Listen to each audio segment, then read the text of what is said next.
안녕하십니까. 자, 이제 편입 문법 1유형부터 정리를 한번 해보도록 하겠습니다.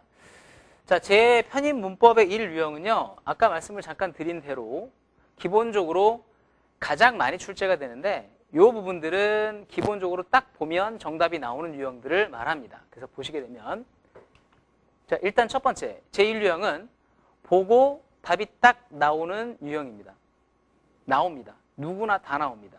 이게 답이 안 나오는 경우는 없습니다. 예를 들어서 보세요. 예를 들어서 사역동사가 나왔어요. 그러면 뒤에 문형을 얘기를 한번 해보시면 어떻게 되죠? 사역동사, 목적어, 원형 부정사. 이게 가장 많습니다. 그러니까 여기 뒤에 사역동사 다음에 to가 나온다거나 하지 않습니다. 직설법 동사가 나온다거나 하지 않죠. 비슷한 개념으로 지각동사가 등장을 하게 되면 우리가 알고 있는 기본 문형. 여러분들이 알고 있는 것들이 정말 괜찮은 것들이 꽤 많습니다. 그런 것들이 그냥 그대로 나와요. 목적어, 원형 부정사 이런 식으로요. 가정법 과거 완료가 나와 있으면 조건절에 had pp가 보이면 주절에 뭐가 나올까요? would have pp가 등장을 하겠죠. 부정관사 어가 나왔습니다. 그럼 뒤에 무슨 명사가 나오나요? 단수명사가 등장을 하게 됩니다. 여기 명사가 있습니다. 앞에 꾸며주는 말이 부사일까요? 형용사일까요? 형용사입니다. 이런 것들은 문법적 깊이가 있다라고 볼 수는 없는 것들이에요. 그러니까 문법적 깊이가 있어서 너무 어려워서 못 맞춘다? 절대 그렇지 않습니다. 왜냐하면 그냥 한 단계만 딱 공부하시면 끝나는 겁니다. 그러면 답이 나와요. 누구든지. 그러니까 이거를 그러면 우리 입장에서는 어떻게 공부할 것이냐가 문제인 거지 내용이 어렵다 이런 쪽으로 생각을 하시면 절대 안 됩니다. 절대 그렇지도 않고요. 그래서 보고 답이 딱 나오는 유형은 실질적으로 편입 문법에서 60% 이상을 차지할 정도로 상당히 많이 나옵니다. 그럼 뒤집어 얘기하면 이것만 잘 정리하시면 아주 튼튼한 베이스가 마련됩니다. 뒤에 따라 나오는 유형도 일단은 여기에서 출발하셔야 됩니다. 그럼 이거에 대한 해결책은 뭐냐? 이겁니다. 그러니까 여러분들이 하고 있는 거를 지금 열심히 하셔야 돼요. 수업을 잘 들으세요. 문법을 자습을 하고 계신가요? 자습서를 열심히 보십시오. 열심히 하시라고요. 그러니까 딱 하나입니다. 이거는 성실하기만 하면 됩니다. 머리가 좋거나 가문이 좋거나 필요 없습니다. 성실하시면 됩니다.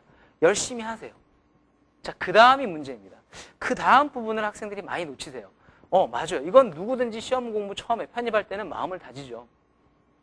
인생을 바꿀 수 있는 게 편입이다 보니까 열심히 해야 되겠다라고 생각은 하는데 여기는 맞습니다. 근데 그 다음을 못하세요. 그 다음이 뭐냐면 복습이에요. 복습. 그러니까 생각보다 편입 문법을 공부하시는 학생들 중에 상당수가 놓치고 있는 게 바로 복습에 대한 부분이에요. 복습은 반드시 하셔야 되는데 복습을 왜 하셔야 되냐면 일단 수업 시간 1시간 동안 강의한 거를요. 복습을 하면 10분이면 복습할 수 있어요. 얼마나 효율적인가요? 효율적이죠. 그럼 1시간 동안 강의한 거를 10분만 보게 되면 10분을 해서 3번을 보게 되면 30분. 즉 1시간 한 거를 30분 동안 반드여서 3번을 보는 거니까 이거 엄청난 효율적이잖아요. 이렇게 효율적인 게 복습이고 또 한 가지는 복습은 일단 한번 하고 나면 그 다음부터 하기가 훨씬 더 쉽습니다. 근데 안 하게 되면 금방 까먹고 머릿속에 뭐만 남냐면 배웠던 기억이 있어만 남습니다. 그게 가장 위험한 겁니다. 그러니까 배웠던 기억은 문제를 풀지 못합니다.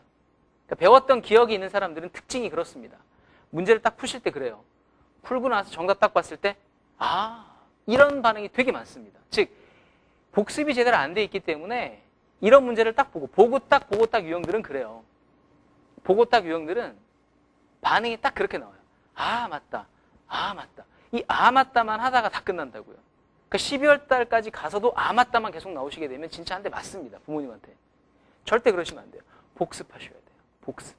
그래서 복습이 정말 중요한데 이 복습을 어떤 식으로 하고 어떻게 하는 것이 효과적인지에 대한 부분들이 여러분들이 고민하셔야 될 부분들이고 저는 이 복습에 대한 부분을 위해서 학생들한테 특별하게 복습 노트를 제작을 해주고 있어요. 내 강의를 그대로 종이로 옮긴 다음에 거기 그 종이에다가 블랭크를 이렇게 뚫어놓고 그 블랭크들을 계속 실제로 내가 다시 강의를 듣는 것처럼. 근데 60분짜리 강의가 10분이면 다 끝납니다. 왜냐하면 그만큼 복습은 효율적이기 때문에. 그래서 그 복습 노트에 대한 효과를 보신 분들이 되게 많습니다. 부탁드리겠습니다. 강의를 들으시든 자습을 하시든 여기에 집중하십시오. 복습이 되려면 잘 들으셔야 돼요. 개념 이해가 안 됐는데 복습이 잘 될 리가 없습니다. 그래서 개념 이해를 잘 하시고 그 다음에 복습을 열심히 하시게 되면 이 문제는 장담컨대 3개월, 4개월 내에 다 풀립니다. 진짜로. 자, 그럼 실제 어떻게 하는지 한번 보시죠.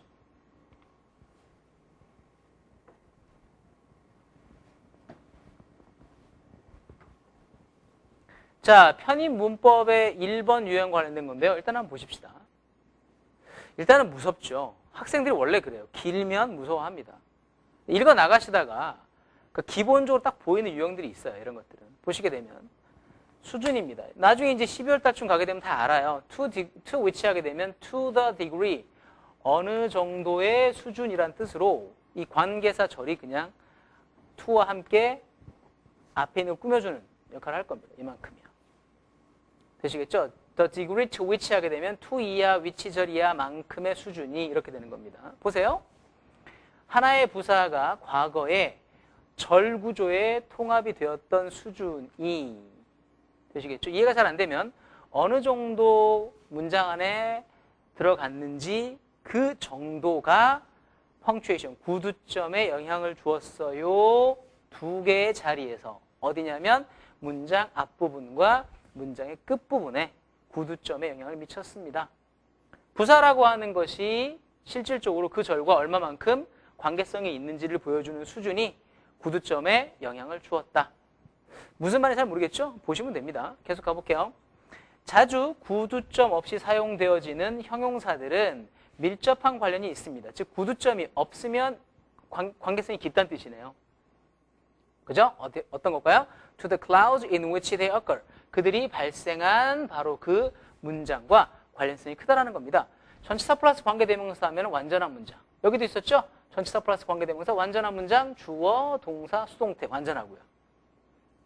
그리고 disjunction, 이접사와 접속사라고 하는 것. 모르셔도 큰 지장 없어요. 지금은 이접사와 접속사라고 하는 것들은 다르게 생각해 보게 되면 문장 부사들입니다. 그리고 그들의 상대적인 출현 빈도는요. 그죠? 구두점에 등장하는 빈도들이 보여줍니다. 즉 이접사와 접속사들 사이에서 구두점, 콤마 찍고 이런 것들이 나오는 것들은 뭘 보여주냐면 그놈들이 실질적으로 관계가 느슨하다. 즉 관계성이 약하다라는 걸 보여줍니다. 되시겠죠? 어디에 와요? 그 절과. 즉 구두점이 없으면 관계성이 약합니다. 라는 걸 보여줍니다. 어떤 절이냐면 자 위치가 나왔으니까 예측 가능하잖아요. 관계대명사 위치가 나왔습니다. 관계대명사, 선행사 다음에 관계대명사가 나왔어요. 뭐 기대하시죠 보통? 네, 뒤에 불완전한 문장이 나오시면 됩니다. 가볼게요. 그들은 완벽한 문장. 자 여기서 끝나는 거예요. 뭔지 모르겠지만 답이 아니라고요. 그러니까 뒤에 나와 있는 절이 완전한 문장이기 때문에 위치는 틀렸다. 그러니까 이거는 자 왜 틀렸어요? 어떻게 바꿔야 돼? 그런 문제가 아니라 읽으시다가 나가리 이렇게 딱 답이 나오는 것들이라고요. 그리고 관계대명사를 정확히만 배우셨다 그러면 솔직히 말하면 편입학원 안 다니시고도 중고등학교 때 배웠던 관계대명사의 기술만 가지고도요. 문제가 풀리잖아요. 개념 이해하시겠습니까? 왜 무서워하냐면 자신이 없기 때문에 기니까 무서운 거예요. 그러니까 편입의 60% 이상은 읽어 나가시다가 나 답하고 나올 거예요. 잡으세요. 그걸 잡으시면 돼요. 그러면 60%는 맞춰요. 그걸 위해서 집중하시고 복습을 열심히 하시면 됩니다. 아시겠습니까? 그래서 지금부터 여러분들이 지금부터 편입 문법을 공부하시는데 내가 문법이 취약하시다라고 하시는 분들은 꼭 하셔야 될 게 있습니다. 그게 뭐냐면 여러분들이 어떤 방식으로든 일단은 이해를 먼저 하셔야 됩니다. 그게 수업을 통해서든 자습을 통해서든 이해를 먼저 하시고요. 이해하신 다음에 그 다음에 정말 합격하고 싶으시면 복습하세요.